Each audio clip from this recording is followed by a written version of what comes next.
Assalamualaikum warahmatullahi wabarakatuh. Jira jirtu obboleewwan baga jiraattan isiniin jecha appii Red Tunnel har'aa fi kaleessa irraa kaasee didaa jira. Sababa dideef rakkoon isaa inshallah furmaata argateera jedheen abdii qabadha. Akkamitti akka furmaata isaa na fudhattan isin garsiisa haga dhumaatti naa waliin turaa isiniin jedha. Like, share gochuun akkasumas TikTok kiyyaallee follow gochuun YouTube channel kiyyaallee subscribe gochuun barnoota kiyya kana hordoftan abdiidhaan isin gaafadha jechaadha. Red Tunnel kaduraan qabdan guutumaa guutuutti dilatti hudhuu qabdanii fakkeenyaaf kaduraan itti fayyadamaa ture kun akkana tahaa jechaadha. Rakkoo biraa osoo hin taane appiin kun appii hedduun haalaan gaariidha. Internet isaa saffisisaa olaanaadha. VPN hunda keessaa VPN haalaan cimaa ture garuu har'aa fi kaleessa akkana tahee jira. Sababa kanaaf furmaata argateera jedheen abdii qaba. Ergasii maal godhuu qabdanii Red Tunnel duraan qabdan kana dilatti gootanii jechaadha. Guutumaan guutuutti uninstall ofirraa gootanii yookaan delete ofirraa gootanii jechaadha. Erga isa ofirraa haqxaniin booda telegiraama kiyya jala dhaqxanii telegiraama kiyya jala argattanii telegiraama kiyya jalatti isinii gadhiisa akkasitti ka duraan qabdu san ofirraa install godhattanii yookaan akkuma inni sun jirutti yoo update godhattanii kanuma san irra buufattanii isin tahaa garuu akka wal sin jalaan dhoofne ka duraan qabda san guutumatti isa ofirraa haquun isin irratti dirqama tahaa jechaadha.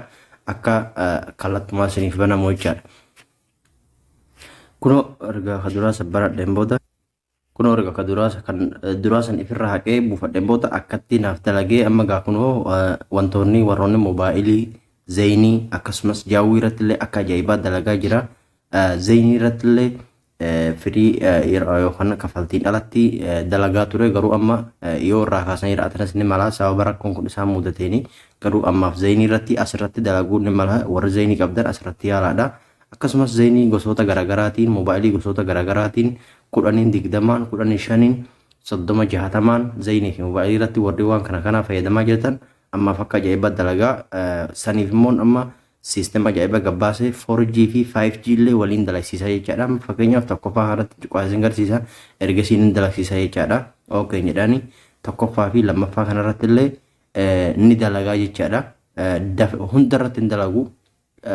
Gaafa yeroo barbaadanii dalagaa yeroo barbaadne immoo gidduudhaan addaan cituun ni mala kun akka ajaa'ibaa dalagaa 5G irratti 5G 4G irratti akkasumas illee Team Tunnel illee akka ajaa'ibaa dalagaa.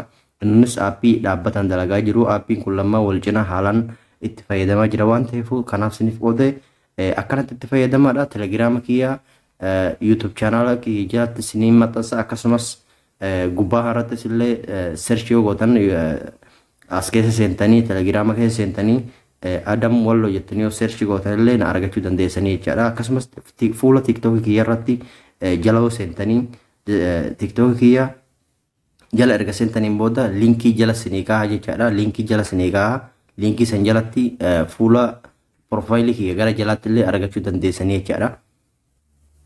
Kunoo as jala jira YouTube channel kiyyallee as jala jira. Ammallee TikTokin kiyyallee warningi jedhee jira reportiin godhanii jiranii link copy naaf godhuudhaan na gargaaraa isiniin jedha.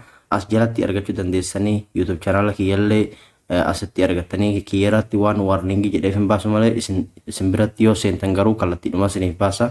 Irra cuqaasaadha YouTube channel jala seenaadha. Barnoota garaagaraallee hordofaa follow fi akkasumas subscribe gochuun like gochuun akka namoota bira ga'uu godhaan isiniin jedha. Haga barnoota dhufutti nagaan naa tura. Yaada qabaattan komentii jala